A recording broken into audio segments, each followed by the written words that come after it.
כבר יש דיבורים שאיראן נערכת למלחמה עם ישראל עוד הפעם.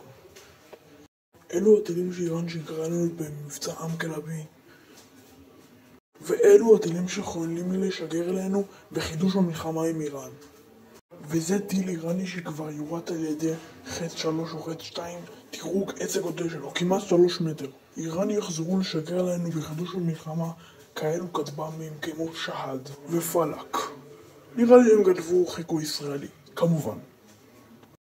אבל במבצע עמקלבי פיצצנו את איראן בלהבות. יש להם עוד הרבה טילים, הרבה מאוד מזה. משגרי הטילים הבליסטיים של איראן ענקיים, וגם הטילים יש להם כמויות אדירות של דלק. חוץ מזה שהטילים שלהם נראים כמו משנת 1980.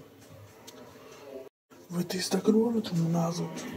התמונה הזאת רודפת את איראן בסיוטים, ואני מבין למה.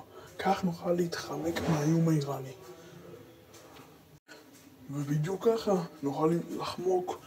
אתם יכולים לצפות ולקרוא, אני אתן לכם קצת זמן, אבל אני רוצה שתמיד תזכרו שאם אנחנו נהיה ערניים ומאוד טובים, אנחנו ננצח. עם ישראל חי.